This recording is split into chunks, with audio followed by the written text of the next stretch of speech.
Hello friends, welcome to my YouTube channel. देखिए guys, UP triple S C junior assistant की जो exam date है वो घोषित कर दी गई है और 1 फरवरी को इसका जो एग्ज़ाम है वो आयोजित किया जाना है।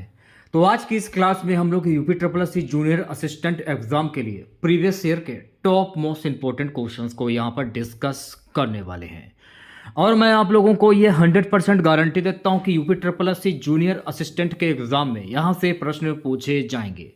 तो इस वीडियो को पूरा ज़रूर देखिए। वीडियो अच्छा लगे तो प्लीज़ वीडियो को लाइक और शेयर ज़रूर करें। अगर आप चैनल पर नए हैं और आप लोगों ने अभी तक इस चैनल को सब्सक्राइब नहीं किया है तो प्लीज़ चैनल को ज़रूर सब्सक्राइब करें और नोटिफिकेशन बेल ऑन करना ना भूलें।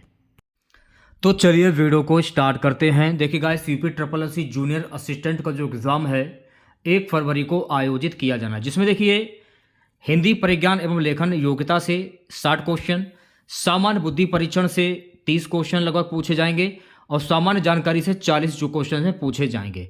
और सबसे बड़ी बात इसमें हिंदी की आती है, हिंदी परिज्ञान एवं लेखन योग्यता 60 क्वेश्चन पूछे जाएंगे। तो 60 के 60 क्वेश्चन मैं आपको इस वीडियो में कराने वाला हूँ। तो क्लास बहुत ही ज़्यादा महत्वपूर्ण रहने वाली है। क्लास को एक बार शेयर कर दीजिए। आप लोग खुद से प्रयास कीजिएगा इन सभी क्वेश्चंस के आंसर देने का 2 से 3 सेकंड के बाद मैं आंसर क्लियर कर दूंगा। तो पहला क्वेश्चन क्या है? पहला क्वेश्चन है कि रात में विचरण करने वाले प्राणी को कहा जाता है? निशाकर, बनचर, तमचोर या निशाचर? क्या कह रहा है? रात्रि में विचरण करने वाले प्राणी को क्या कहा जाता है? तो रात्रि में विचरण करने वाले प्राणी को कहा जाता है निशाचर। तो पहले क्वेश्चंस की अगर मैं बात करूंगी तो डी ऑप्शन जो है इस क्वेश्चंस का करेक्ट आंसर हो जाएगा। अगला क्वेश्चन देखेगा सभी बच्चे। अगला क्वेश्चन क्या है? जो खाने योग्य ना हो। देखिए क्वेश्चन जो है धुंधले थोड़े से हैं तो वीडियो की क्वालिटी आप लोग बढ़ा सकते हो। जो खाने योग्य ना हो उसको क्या कहते हैं? अखाद्य, पथ्य, अपाच्य या अलभ्य? जो खाने योग्य ना हो उसको क्या कहते हैं? तो जो खाने योग्य ना हो उसको हम कहते हैं पथ्य। तो ऑप्शन नंबर बी जो है इस क्वेश्चन का करेक्ट आंसर हो जाएगा। अच्छा, ये पूछ रहा है कि जो खाने योग्य ना हो, तो भाई जो खाने योग्य ना हो उसको हम कहते हैं अखाद्य। तो ऑप्शन नंबर ए जो है इस क्वेश्चन का करेक्ट आंसर हो जाएगा। चलिए बढ़ते हैं नेक्स्ट क्वेश्चन की ओर। अगला क्वेश्चन क्या है? जिसके पास घर ना हो उसको क्या कहते हैं? ग्रही, अनिकेत, अभिषेक या आकिंचन? तो जिसके पास घर ना हो उसको क्या कहते हैं? उसको हम कहते हैं अनिकेत। जिसके पास घर नहीं होता है उसको अनिकेत कहते हैं। तो ऑप्शन नंबर बी जो है इस क्वेश्चन का करेक्ट आंसर हो जाएगा। अगला क्वेश्चन देखेगा। चौथा क्वेश्चन है गाइस, इनमें से कौन सा शब्द गुस्से का समानार्थी नहीं है? क्रोध, अमर्ष, अवकर्ष या रोष? क्या कह रहा है कि इनमें से कौन सा शब्द गुस्से का समानार्थी नहीं है? तो मेरे प्यारे बच्चों, अवकर्ष जो है ना ये गुस्से का पर्याय समानार्थी शब्द नहीं है। तो सी ऑप्शन जो है इस क्वेश्चन का करेक्ट आंसर हो जाएगा। अगला क्वेश्चन देखेगा पांचवा क्वेश्चन क्या कह रहा है? इनमें से कौन सा शब्द मद का समानार्थी नहीं है? शिथिल, गर्व, मदय या नशा? क्या कह रहा है? इनमें से कौन सा शब्द मद का समानार्थी नहीं है? तो शिथिल जो है ना ये मद का समानार्थी नहीं है। तो ऑप्शन नंबर ए जो है इस क्वेश्चन का करेक्ट आंसर हो जाएगा। देखिए, अगर आप लोगों ने क्लास को अगर लाइक नहीं किया है तो सभी बच्चों से गुजारिश करना चाहूँगा, प्लीज़ क्लास को लाइक और शेयर ज़रूर करें। चलिए बढ़ते हैं नेक्स्ट क्वेश्चन की ओर। अगला क्वेश्चन क्या कह रहा है? जिन भाववाचक संज्ञाओं के अंत में हट होता है उनका लिंग होता है पुल्लिंग, स्त्रीलिंग, नपुंसकलिंग या उभयलिंग? क्या कह रहा है? जिन भाववाचक संज्ञाओं के अंत में हट होता है उनका लिंग कैसा होता है? उनका लिंग जो है स्त्रीलिंग होता है। तो छठे क्वेश्चन की अगर मैं बात करूं तो बी ऑप्शन करेक्ट हो जाएगा। सो गाइस, अगला क्वेश्चन देखेगा। अगला क्वेश्चन क्या है? अगला क्वेश्चन है पुल्लिंग संज्ञा के स्थान पर स्त्रीलिंग कर देने से काला विशेषण का क्या रूप होगा? काले, काला, कालू या काली? पुल्लिंग संज्ञा के स्थान पर स्त्रीलिंग कर देने से काला विशेषण का रूप क्या होगा? काली हो जाएगा भाई। तो ऑप्शन नंबर डी जो है इस क्वेश्चन का करेक्ट आंसर हो जाएगा।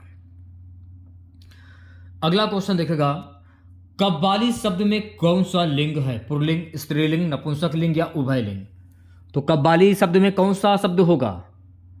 कौन सा लिंग होगा? तो कव्वाली शब्द में स्त्रीलिंग शब्द हो जाएगा। तो ऑप्शन नंबर बी जो है इस क्वेश्चन का करेक्ट आंसर हो जाएगा। अगला क्वेश्चन आपकी स्क्रीन पर ये रहा। अगला क्वेश्चन क्या कह रहा है? अगला क्वेश्चन ये कह रहा है संज्ञा के जिस रूप में स्त्रीत्व का बोध होता है उसमें कौन सा लिंग होता है? पुल्लिंग, स्त्रीलिंग, नपुंसकलिंग, उभयलिंगी। संज्ञा के जिस रूप में स्त्रीत्व का बोध होता है उसमें कौन सा लिंग होता है? तो मेरे प्यारे जो उसमें होता है स्त्रीलिंग। तो 9वें क्वेश्चन की अगर मैं बात करूं तो बी ऑप्शन करेक्ट हो जाएगा। अगला क्वेश्चन देखेगा 10वां क्वेश्चन है अकारांत स्त्रीलिंग शब्द का बहुवचन बनाने के लिए क्या किया जाता है? तो अकारांत स्त्रीलिंग शब्द का बहुवचन बनाने के लिए अंत्य स्वर के बदले में आय कर देते हैं। तो ऑप्शन नंबर सी जो है गाइस इस क्वेश्चन का करेक्ट आंसर हो जाएगा। 11वां क्वेश्चन देखेगा। 11वां क्वेश्चन क्या कह रहा है कि उर्दू शब्द सौदा का बहुवचन में क्या रूप होता है? उर्दू शब्द सौदा का बहुवचन में क्या रूप होता है? उसके रूप में कोई परिवर्तन नहीं होता। तो इस क्वेश्चन की अगर मैं बात करूं तो बी ऑप्शन करेक्ट हो जाएगा। अगला क्वेश्चन क्या, हिंदी में मैं का बहुवचन शब्द क्या होगा? हम दोनों, हम सब, हम लोग। बहुवचन का शब्द अर्थ क्या होगा? बहुवचन में यानी कि बहुत सारे लोग। तो हिंदी में मैं का बहुवचन शब्द में क्या होगा? हम। तो ऑप्शन नंबर ए जो है इस क्वेश्चन का करेक्ट आंसर हो जाएगा। अगला क्वेश्चन देखेगा 13वां क्वेश्चन क्या कह रहा है, इसमें देखिए आपको अशुद्ध शब्द की पहचान करनी है। क्या कह रहा है, निम्नलिखित में से कौन सा कथन अशुद्ध है? सोच समझ कर आंसर दीजिएगा सभी बच्चे। यहां पर आपको कथन अशुद्ध की पहचान करनी है। व्यक्तिवाचक अकारांत पुल्लिंग संज्ञाओं का रूप बहुवचन में बदल जाता है। तो बी ऑप्शन जो है इस क्वेश्चन का करेक्ट आंसर हो जाएगा। अगला क्वेश्चन क्या है, चरण कमल बंधु हरिराई इस काव्य पंक्ति में कौन सा अलंकार है? उपमा, रूपक, श्लेष या उत्प्रेक्षा। चरण कमल बंधु हरिराई में कौन सा अलंकार होगा? तो चरण कमल बंधु हरिराई में हो जाएगा मेरे प्यारे बच्चों रूपक अलंकार। तो बी ऑप्शन जो है इस क्वेश्चन का करेक्ट आंसर हो जाएगा। अब आपके मन में ये आ रहा होगा कि इसमें रूपक अलंकार कैसे होगा। देखिए, जहां उपमेय जिसकी तुलना हो पर उपमा जिससे तुलना हो का निषेध रहित आरोप कर दिया जाए तो वहां पर रूपक अलंकार होता है। तो मेरा कहने का मतलब है रूपक अलंकार में जहां उपमेय जिसकी तुलना की जाए, यानी ये समझ लीजिए कि जिसकी तुलना की जाए, यानी चरण कमल बंधु हरिराई। तो भगवान कृष्ण के जो चरण कमल हैं वो चरण कमल बंधु हरिराई, उनकी चरण कमल की तुलना जो है, जो उनके जो बंदे हैं, उनके जो जो भगवान विष्णु की कह लीजिए, कृष्ण की भी कर लीजिए, उनके जो चरण कमल है वो कमल के तरीके से। तो यहाँ पे चरण कमल की जो तुलना है किससे की जा रही है? भगवान हरि से की जा रही है, यानी भगवान विष्णु से की जा रही है, भगवान श्री कृष्ण से की जा रही है। कहने का मतलब ये। तो यहाँ पर रूपक अलंकार, तो जिसकी तुलना की जाए तो वहां पर रूपक अलंकार होता है। अगला क्वेश्चन देखेगा। अगला क्वेश्चन क्या है कि बांधा था विधु को किसने, इन काली जंजीरों में मणि वाले फड़ियों का मुख क्यों भरा हुआ है हीरों से? इस काव्य पंक्तियों में कौन सा अलंकार है? अनुप्रास, श्लेष, यमक या अतिशयोक्ति। तो इसमें कौन सा अलंकार होगा ये आपसे पूछा जा रहा है। तो मेरे प्यारे जो इसमें जो अलंकार होगा अतिशयोक्ति अलंकार होगा। तो ऑप्शन नंबर डी जो है इस क्वेश्चन का करेक्ट आंसर हो जाएगा। अब आपके मन में ये आ रहा होगा कि अतिशयोक्ति अलंकार इसमें क्यों होगा? अतिशयोक्ति अलंकार देखिए, जहां बहुत अधिक बढ़ा चढ़ाकर जैसे कोई घटना हो या कोई बात हो, जहां पर बहुत अधिक बढ़ा चढ़कर कोई बात की जाए या घटना की व्याख्या की जाए, तो वहां पर आपका जो है अतिशयोक्ति अलंकार होता है। ये आपको इतना ध्यान रखना है कि जहां पर बहुत ज़्यादा बढ़ा चढ़ाकर बात की जाए वहां पर अतिशयोक्ति अलंकार होता है। चलिए बढ़ते हैं नेक्स्ट क्वेश्चन की ओर। अगला क्वेश्चन क्या कह रहा है 16वां, कि इनमें से कौन सा कथन पूरी तरह तत्पुरुष समास से संबंधित है? क्या कह रहा है, इसमें पूर्व पद प्रधान होता है। बी है इसमें पूर्व पद संख्यावाची होता है। इसमें प्राय उत्तर पद प्रधान होता है। इसमें पूर्व पद अव्यय होता है। तो भाई राइट आंसर की अगर मैं बात करूं ऑप्शंस के हिसाब से इसमें प्राय उत्तर पद प्रधान होता है। तो सी ऑप्शन जो है इस क्वेश्चन का करेक्ट आंसर हो जाएगा। अगला क्वेश्चन देखेगा सभी बच्चे। अगला क्वेश्चन क्या कह रहा है? अगला क्वेश्चन ये कह रहा है कि जिस सामासिक शब्द में पूर्व पद और उत्तर पद गौण होते हैं और कोई तीसरा पद प्रधान होता है वहां कौन सा समास होता है? बहुप्रिय, कर्मधार, तत्पुरुष या द्वंद्व। तो वहां पर कौन सा समास होता है? वहां पर होता है बहुप्रिय समास। तो 17वें क्वेश्चन की अगर मैं बात करूं तो ए ऑप्शन करेक्ट हो जाएगा। अनुरूप में कौन सा समास होगा? तो एक मैं आपको ट्रिक बता रहा हूं, उस ट्रिक को किसी कॉपी पर नोट कर लीजिएगा। जहां पर जैसे कि मान लीजिए नी आ जाए, यथा आ जाए, अनु आ जाए, प्रति आ जाए, बड़ा आ जाए, भर आ जाए, उद आ जाए मान लीजिए, या हर आ जाए, तो वहां पर कौन सा समास होता है? अव्ययीभाव समास। यथा, अनु, प्रति, बड़ा आ, भर, उद, हर। निषदिन, यथोचित, अनुप्रति, अनुरूप, प्रतिदिन, आडंबर, भरपेट, उदय, हर दिन। तो स्टार्टिंग का शब्द देखिए अनु का है इसमें, देखिए अनु, इसमें भी अनु है, तो यहां पर कौन सा समास होगा? अव्ययीभाव समास हो जाएगा। तो ऑप्शन नंबर डी करेक्ट हो जाएगा। यथोचित का सही संधि विच्छेद क्या होगा? Very very most important question, 5 star लगा लीजिए। यथोचित, तो यथोचित का सही संधि विच्छेद होगा यथा धन उचित। तो ऑप्शन नंबर सी करेक्ट हो जाएगा। अच्छा, अगर आप लोगों से ये पूछा जाए कि यथोचित में प्रयुक्त संधि कौन सी हो, देखिए इसको तो मान लिया जाएगा बड़ा आ, ठीक है, और इसको मान लिया जाएगा छोटा ओ। तो बड़ा प्लस छोटा ओ मिलकर क्या बना? बड़ा प्लस छोटा ओ मिलकर बना ओ, और नियम के अनुसार ओ किस में आता है? तो ओ जो है ना, ये आता है मेरे प्यारे बच्चों गुण संधि में। अगर आपसे ये पूछा जाए कि यथोचित में प्रयुक्त संधि कौन सी होगी, तो गुण संधि हो जाएगी। ये भी आपको ध्यान में रखना। 20वां क्वेश्चन देखेगा, विद्यार्थी का सही संधि विच्छेद क्या होगा? विद्यार्थी का सही संधि विच्छेद क्या होता है भाई? तो विद्यार्थी का सही संधि विच्छेद होगा विद्या धन अर्थी। तो ऑप्शन नंबर बी जो है इस क्वेश्चन का करेक्ट आंसर हो जाएगा। और अगर आप लोगों से ये पूछा जाए कि विद्यार्थी में प्रयुक्त संधि कौन सी होगी, अब देखिए मेरी बात को ध्यानपूर्वक सुनिएगा। इसको तो मान लिया जाएगा बड़ा आ, और इसको मान लिया जाएगा छोटा आ। तो बड़ा प्लस छोटा मिलकर क्या बना? तो मेरे प्यारे बच्चों बड़ा प्लस छोटा मिलकर बना बड़ा आ, और नियम के अनुसार बड़ा किस में आता है? तो बड़ा आ जो है ना, ये दीर्घ संधि में आता है। अगर आपसे पूछा जाए विद्यार्थी में प्रयुक्त संधि कौन सी होगी, तो दीर्घ स्वर संधि हो जाएगी। तो ये आपको ध्यान में रखना है। अगला क्वेश्चन देखेगा, नाविक का सही संधि विच्छेद क्या होगा? Very very most important question, 5 star लगा लीजिए। नाविक का सही संधि विच्छेद क्या होता है? तो नाविक का सही संधि विच्छेद तो नौ धन इक। तो ऑप्शन नंबर सी जो है गाइस इस क्वेश्चन का करेक्ट आंसर हो जाए। अगर आप लोगों से यह पूछा जाए कि नाविक में प्रयुक्त संधि कौन सी होगी, अब मेरी बात को ध्यानपूर्वक सुनेगा। इसको मान लिया जाएगा औ, और इसको मान लिया जाएगा छोटी ई। तो औ प्लस छोटी ई मिलकर क्या बना? औ प्लस छोटी ई मिलकर बना आओ, और आओ नियम के अनुसार किस में आता है? अयाधि स्वर संधि में। अगर आप लोगों से ये पूछे नाविक में प्रयुक्त संधि कौन सी होगी, तो अयाधि स्वर संधि हो जाएगी। तो ये आपको ध्यान में रखना है। चलिए बढ़ते हैं नेक्स्ट क्वेश्चन की ओर। व्यवहार का सही संधि विच्छेद क्या होगा? Very very most important question, 5 star लगा लीजिए। तो व्यवहार का सही संधि विच्छेद होता है वी अवधनहार। तो ऑप्शन नंबर ए जो है इस क्वेश्चन का करेक्ट आंसर हो जाएगा। अगला क्वेश्चन देखेगा, सावधान का सही संधि विच्छेद क्या होगा? सावधान का सही संधि विच्छेद क्या होता है? श धन अवधान। तो ऑप्शन नंबर डी जो है इस क्वेश्चन का करेक्ट आंसर हो जाएगा। अगर आप लोगों से यह पूछा जाए कि सावधान में प्रयुक्त संधि कौन सी होगी भाई, तो देखिए इसको मान लिया जाएगा छोटा। अगर आपसे ये पूछा जाए सावधान में प्रयुक्त संधि कौन सी होगी, इसको भी मान लिया जाएगा छोटा। तो छोटा प्लस छोटा मिलकर क्या बना? बड़ा बन गया। और बड़ा किस में आता है? नियम के अनुसार दीर्घ स्वर संधि में आता है। अगर आप लोगों से पूछा जाए सावधान में प्रयुक्त संधि कौन सी होगी, तो दीर्घ संधि हो जाएगी। वैसे आंसर आपका होगा डी। चलिए बढ़ते हैं नेक्स्ट क्वेश्चन की ओर। अगला क्वेश्चन क्या, महर्षि का सही संधि विच्छेद क्या होगा? Very very most important question, 5 star लगा लीजिए सभी बच्चे।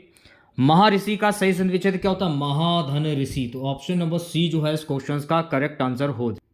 अगर आप लोगों से यह पूछा जाए महर्षि में प्रयुक्त संधि कौन सी होगी, तो ध्यानपूर्वक मेरी बात को सुनिएगा। इसको मान लिया जाएगा बड़ा आ, और इसको मान लिया जाएगा री। तो भाई बड़ा प्लस री मिलकर क्या बना? बड़ा प्लस री मिलकर बना अर। क्या बना? अर। और अर जो है ये किस संधि की विशेषता है, किस संधि में आता है? तो ये गुण संधि में आता है। अगर आप लोगों से पूछा जाए कि महर्षि में प्रयुक्त संधि कौन सी होगी, तो भाई गुण संधि हो जाएगी। तो ये भी आपको ध्यान में रखना है। 25वां क्वेश्चन देखेगा सभी बच्चे। 25वां क्वेश्चन क्या है कि निश्चल का सही संधि विच्छेद क्या होगा? Very very most important question, 5 star लगा लीजिए। निश्चल का सही संधि विच्छेद होता है निधन चल। क्या होता है? निधन चल। तो ऑप्शन नंबर 1 करेक्ट हो जाएगा। अगर आप लोगों से ये पूछा है निश्चल में प्रयुक्त संधि कौन सी होगी, तो विसर्ग संधि हो जाएगी, तो ये भी आपको ध्यान में रखना है। अगला क्वेश्चन देखिएगा, सधर्म का सही संधि विच्छेद क्या होगा। तो सधर्म का सही संधि विच्छेद क्या होता है, सधर्म का सही संधि विच्छेद तो सत धन धर्म। तो ऑप्शन नंबर डी जो है इस क्वेश्चन का करेक्ट आंसर हो जाएगा। और अगर आप लोगों से यह पूछा जाए कि सधर्म में प्रयुक्त संधि कौन सी होगी, तो इसमें हो जाएगी व्यंजन संधि। क्यों होगी वो भी जान लीजिए। देखिए सधर्म की संधि क्या होती है, सत धन धन, ता में आपको हलंत दिख रहा, देखिए हलंत दिख रहा होगा आपको ता में, तो हलंत देखकर आप पहचान सकते हो किसमें व्यंजन संधि होगी, तो यह भी आपको ध्यान में रखना है। अगला क्वेश्चन देखिएगा, निम्नलिखित में से शुद्ध वाक्य का चयन कीजिए। अब देखिए यहां पर आपको शुद्ध वाक्य की पहचान करनी है, तो इसमें शुद्ध शब्द कौन सा होगा, राह चलते दोनों में तकरार हो गई, ये आपका शुद्ध शब्द हो जाएगा, तो बी ऑप्शन करेक्ट हो जाएगा। अगला क्वेश्चन देखिएगा सभी बच्चे, यहां पर भी क्या पूछ रहा है कि निम्नलिखित में शुद्ध वाक्य का चयन कीजिए। इसमें भी देखिए आपको शुद्ध वाक्य की पहचान करें, इसके लिए ना कोई ट्रिक होती है, ना कोई नियम होता है, ना कोई परिभाषा होती है। ये क्वेश्चन आप सिर्फ प्रैक्टिस पर कर सकते हो।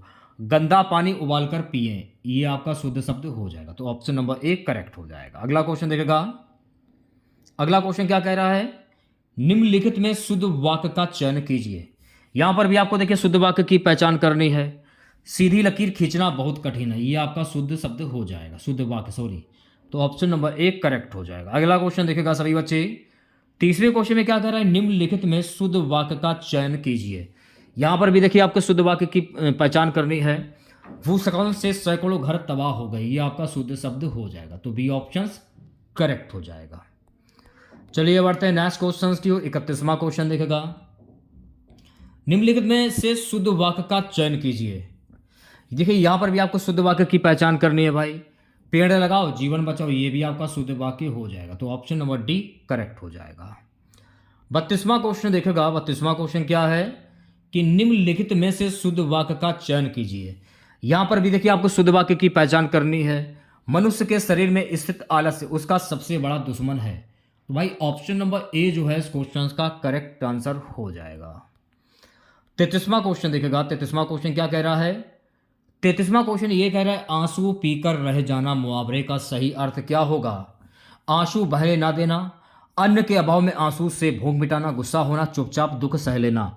तो आंसू पीकर रह जाना इसका मुहावरा क्या होगा भाई, चुपचाप दुख सह लेना, तो ऑप्शन नंबर डी जो है इस क्वेश्चन का करेक्ट आंसर हो जाएगा।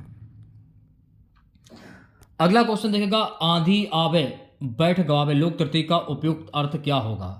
संकट में मुंह फेरना, विपरीत परिस्थिति में उपयुक्त समय आने का इंतजार करना, विपत्ति से टकराने का फैसला हौसला रखना, आंधी के बाद पानी बरसने का इंतजार करना।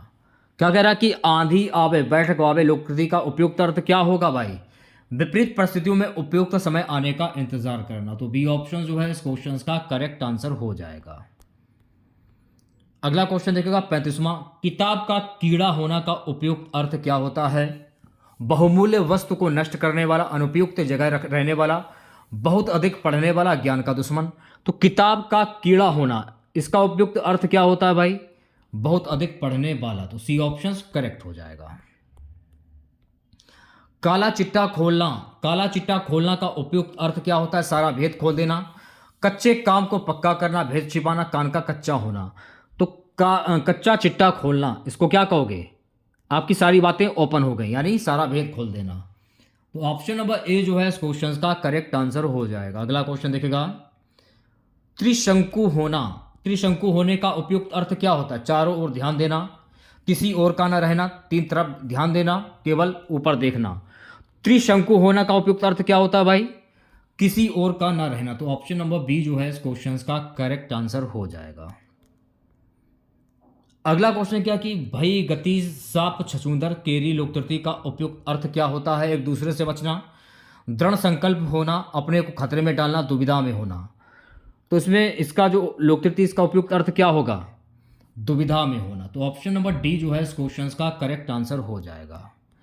39वां क्वेश्चन देखेगा सभी बच्चे, घाट घाट का पानी पीना लोक तृतीय का उपयुक्त अर्थ क्या होता है, अनेक क्षेत्रों का अनुभव, जीवन में स्थिरता का अभाव, दर दर भटकना, परोपकार के लिए यहाँ वहाँ घूमना। तो भाई घाट घाट का पानी पीना तो घाट घाट का पानी पीना यानी अनेक क्षेत्रों का अनुभव। ऑप्शन नंबर ए जो है इस क्वेश्चन का करेक्ट आंसर हो जाएगा।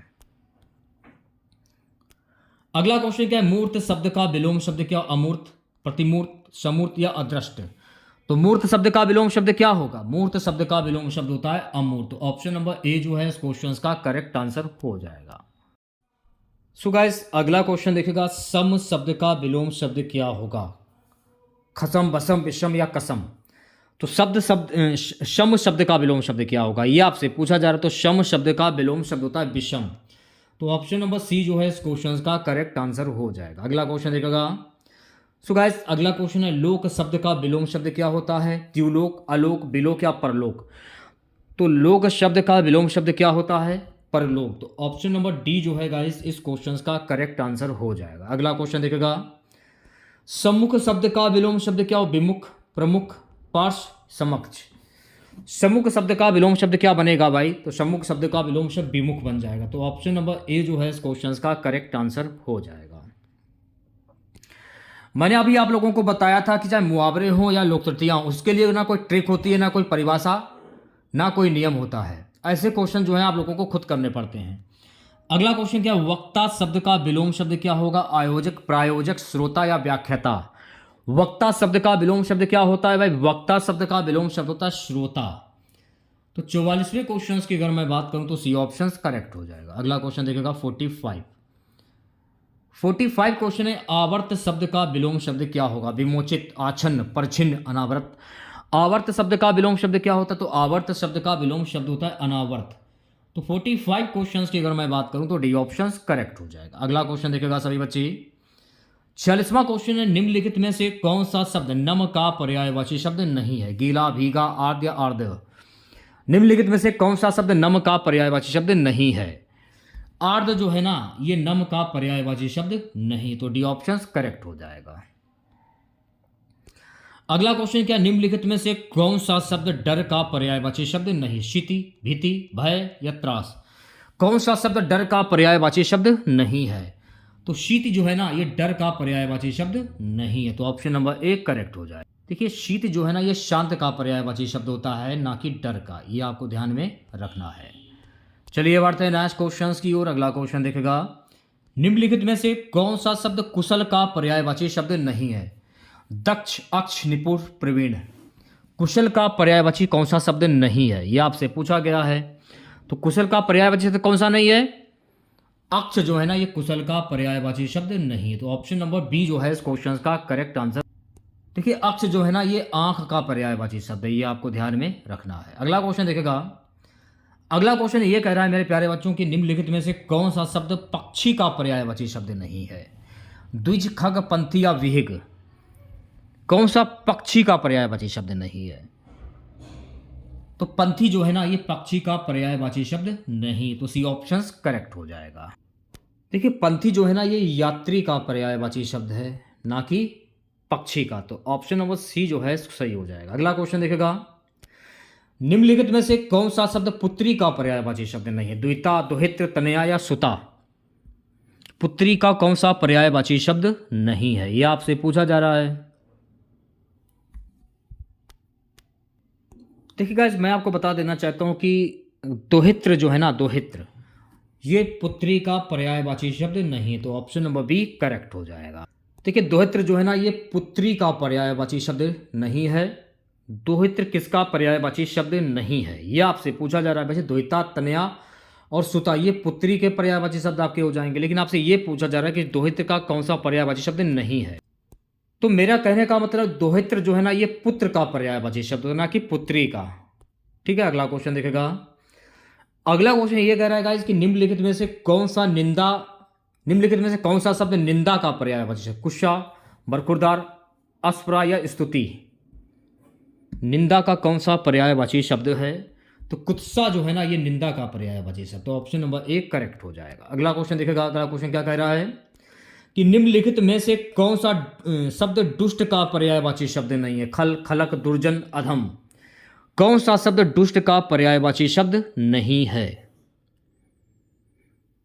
खलक जो है ना ये दुष्ट का पर्यायवाची शब्द नहीं है। तो बी ऑप्शन करेक्ट हो जाएगा। देखिए खलक जो है ना आप कह सकते हो खलक के पर्यायवाची शब्द दुनिया, संसार, जगत, इस सृष्टि।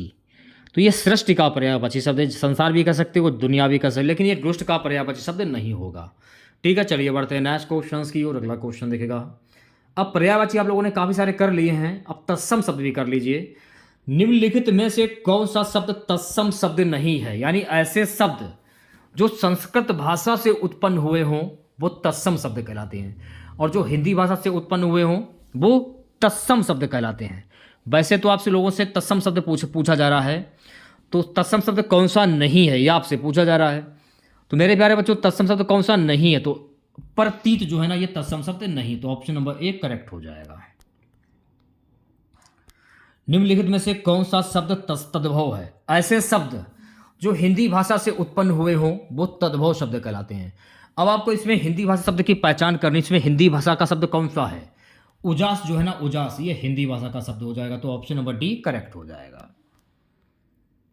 अगला क्वेश्चन क्या कह रहा है, निम्नलिखित में से कौन सा शब्द तत्सम नहीं है।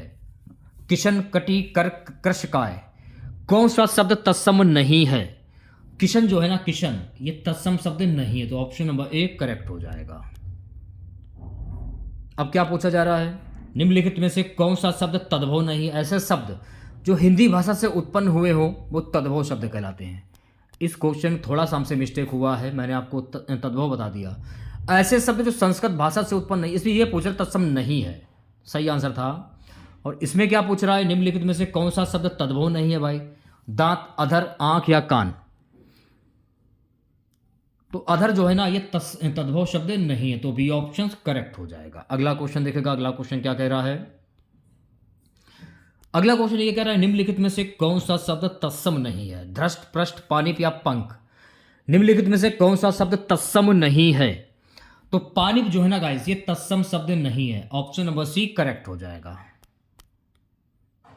अगला क्वेश्चन देखेगा, निम्नलिखित में से कौन सा शब्द तत्सम नहीं है। गायक, नायक, शावक, उपखान। तो उपखान जो है ना, ये तत्सम शब्द नहीं है, तो ऑप्शन नंबर डी करेक्ट हो जाएगा। नेक्स्ट क्वेश्चन देखेगा सभी बच्चे, अगला क्वेश्चन क्या कह रहा है, निम्नलिखित में से कौन सा शब्द तद्भव नहीं है। तो तद्भव नहीं है, कौन सा शब्द तद्भव नहीं है। तो तद्भव जो है ना, ये संस्कृत भाषा का शब्द है, इसलिए तद्भव शब्द नहीं होगा, तो बी ऑप्शन, सॉरी तत्सम शब्द, ये तत्सम भाषा का शब्द है, तो ये तद्भव शब्द नहीं होगा, तो ऑप्शन नंबर बी करेक्ट हो जाएगा। अगला क्वेश्चन देखेगा, निम्नलिखित में से कौन सा शब्द तत्सम नहीं है। उर्वर, कोंकण, उलझन या कोण। तो उलझन जो है ना, ये तत्सम शब्द नहीं है, तो सी ऑप्शन करेक्ट हो जाएगा। अब हम लोग जनरल नॉलेज के क्वेश्चन देख लेते हैं। पहला क्वेश्चन क्या पूछा गया था, पहला क्वेश्चन ये पूछा गया था जनरल नॉलेज का, राज्य में व्यवसाय स्थापित करने के उद्देश्य से उद्योग बंद उत्तर प्रदेश सरकार का ISO 9001 2000 प्रमाणित स्तरीय निकाय ये सभी औद्योगिक अनुमोदनों को समाहित करता है। क्वेश्चंस में तो यही पूछा जा रहा है, तो राइट आंसर की अगर मैं बात करूं भी, तो इस क्वेश्चंस का जो राइट आंसर होगा 3, ऑप्शन नंबर सी करेक्ट हो जाएगा। अगला क्वेश्चन देखेगा, सो गाइस अगला क्वेश्चन है कि भारत में सॉफ्टवेयर निर्यात की दृष्टि से उत्तर प्रदेश खालिस्तान किस स्थान पर है। तो मेरे प्यारे जो चौथे स्थान पर, तो ऑप्शन नंबर डी जो है इस क्वेश्चन का करेक्ट आंसर हो जाएगा। अगला क्वेश्चन देखेगा, इस क्वेश्चन को छोड़ते हैं, 2018 का क्वेश्चन है ये, करंट अफेयर्स का। उत्तर प्रदेश राज्य में खालिस्तान शहर पीतल के बर्तन और हस्तशिल्प के लिए प्रसिद्ध है। सहारनपुर, मुरादाबाद, आगरा या लखनऊ। उत्तर प्रदेश राज्य में मुरादाबाद शहर जो है ना, ये पीतल बर्तन और हस्तशिल्प उद्योग के लिए प्रसिद्ध है, तो बी ऑप्शन करेक्ट हो जाएगा। अगला क्वेश्चन क्या है, बनारस हिंदू विश्वविद्यालय किस वर्ष स्थापित किया गया था। 1902, 1910, 1916, 1921। बनारस हिंदू विश्वविद्यालय वर्ष 1916 में स्थापित किया गया था, तो सी ऑप्शन करेक्ट हो जाएगा। अगला क्वेश्चन देखेगा सभी बच्चे, 2011 की जनगणना के अनुसार उत्तर प्रदेश का सर्वाधिक साक्षर जनपद कौन सा था। गाजियाबाद, कानपुर नगर, लखनऊ या फिर जौनपुर। तो ये था कानपुर नगर। तो 96 क्वेश्चंस की अगर मैं बात करूं तो बी ऑप्शंस करेक्ट हो जाएगा। यारे बच्चों अगला क्वेश्चन देखेगा, इस क्वेश्चन को छोड़ते हैं। उत्तर प्रदेश का राजकीय पुष्प निम्नलिखित में से कौन सा है। उत्तर प्रदेश का जो राजकीय पुष्प है यह है पलाश। तो ऑप्शन नंबर डी जो है इस क्वेश्चन का करेक्ट आंसर हो जाएगा। अगला क्वेश्चन देखेगा, इस क्वेश्चन को भी छोड़ते हैं फिलहाल। अगला क्वेश्चन है गाइस कि दुम पुष्प उत्तर प्रदेश में डैश की एक लोकप्रिय प्रक्रिया है।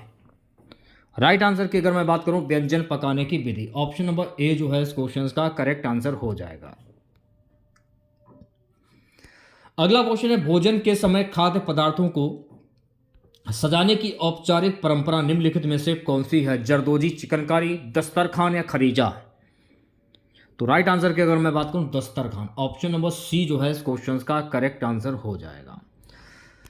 अगला क्वेश्चन देखेगा, अगला क्वेश्चन क्या कह रहा है कि उत्तर प्रदेश के किस शहर को सिरेमिक सिटी कहा जाता है? लखनऊ, मुरादाबाद, प्रयागराज, इलाहाबाद या खुर्जा? तो मेरे प्यार से उत्तर प्रदेश के खुर्जा शहर को सिरेमिक सिटी कहा जाता है। तो ऑप्शन नंबर डी जो है इस क्वेश्चन का करेक्ट आंसर हो जाएगा। चलिए बढ़ते हैं नेक्स्ट क्वेश्चन की ओर।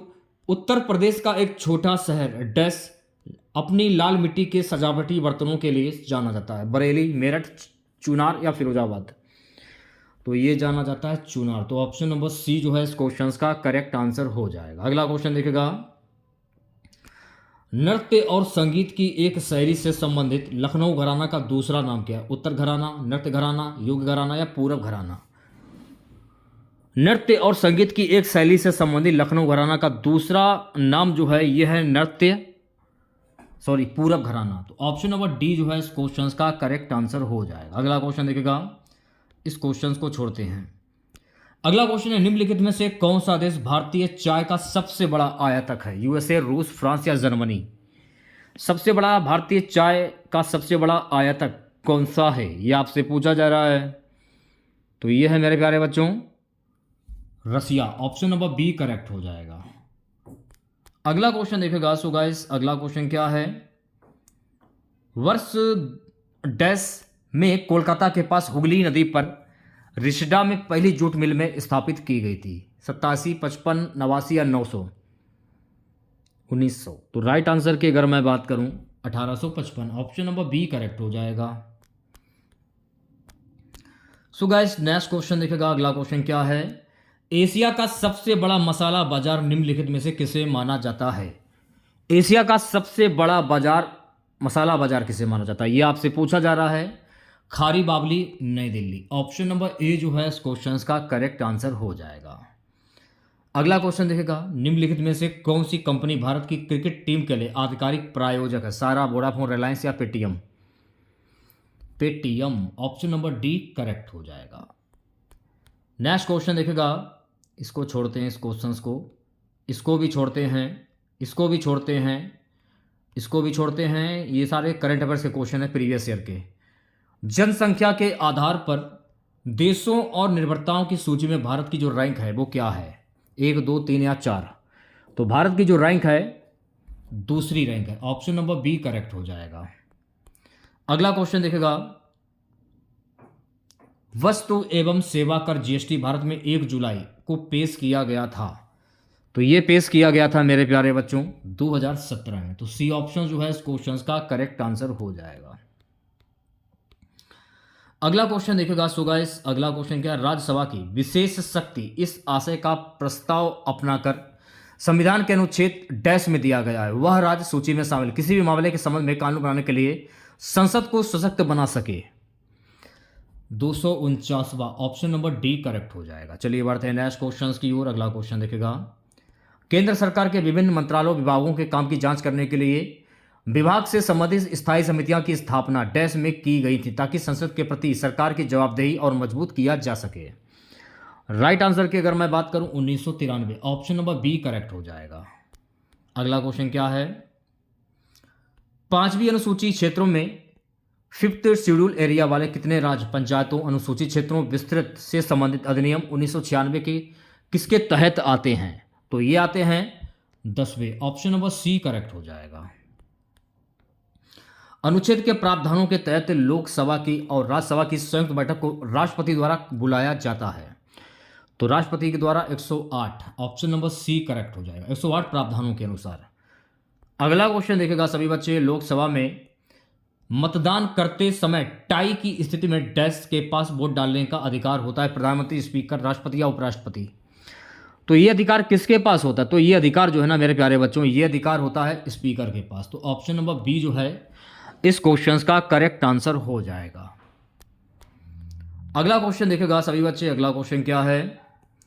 भारत के किस राज्य में भारत में कर्क रेखा ट्रॉपिक ऑफ कैंसर के प्रति समिष्ट शहर है? मिजोरम, मध्य प्रदेश, त्रिपुरा या Chhattisgarh? Tripura. Option number C जो है इस क्वेश्चन का करेक्ट आंसर हो जाएगा। अगला क्वेश्चन देखेगा, उस पड़ोसी राष्ट्र की पहचान करें जिसके साथ भारत अपनी सबसे लंबी सीमा साझा करता है? नेपाल, चाइना, म्यांमार या बांग्लादेश? बांग्लादेश। तो ऑप्शन नंबर डी जो है इस क्वेश्चन का करेक्ट आंसर हो जाएगा। नेक्स्ट क्वेश्चन देखेगा, भारतीय प्रायद्वीप डैश तक फैला हुआ है? अरब सागर, हिंद महासागर, हिमालय या बंगाल की खाड़ी? तो भारतीय प्रायद्वीप जो है ना मेरे प्यारे बच्चों ये हिंद महासागर तक फैला हुआ है। तो ऑप्शन नंबर बी जो है इस क्वेश्चन का करेक्ट आंसर हो जाएगा। अगला क्वेश्चन देखेगा, निम्नलिखित में से दुनिया की सबसे तंग घाटी कौन सी है? तो मेरे प्यारे बच्चों दुनिया की जो सबसे तंग घाटी है द ग्रैंड कैन। तो ऑप्शन नंबर डी जो है इस क्वेश्चन का करेक्ट आंसर हो जाएगा। अगला क्वेश्चन देखेगा, अगला क्वेश्चन है, निम्नलिखित में से कौन दुनिया का सबसे बड़ा नदी द्वीप है? दुनिया का सबसे बड़ा जो नदी द्वीप है मेरे प्यारे बच्चों यह है Majuli, Assam. Option number D correct हो जाएगा। ताजमहल के सुलेखक कैलीग्राफर ने 1648 ईस्वी में इसकी रचना को पूरा किया?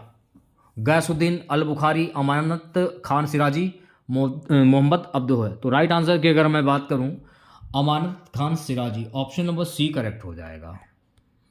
अगला क्वेश्चन देखेगा, स्वतंत्रता सेनानियों भगत सिंह, सुखदेव और राजगुरु को डैश में फांसी की सजा दी गई थी? 1929, 1931, 1934, 1939? तो ये फांसी दी गई थी 1931 में। तो बी ऑप्शन करेक्ट हो जाएगा। लास्ट क्वेश्चन रहेगा आज की इस क्लास का पेपर का, में ब्रिटिश सरकार ने भारत में सरकार की संरचना में कुछ सुधारों की घोषणा की जिन्हें मार्ले मिंटो सुधार के रूप में जाना जाता था?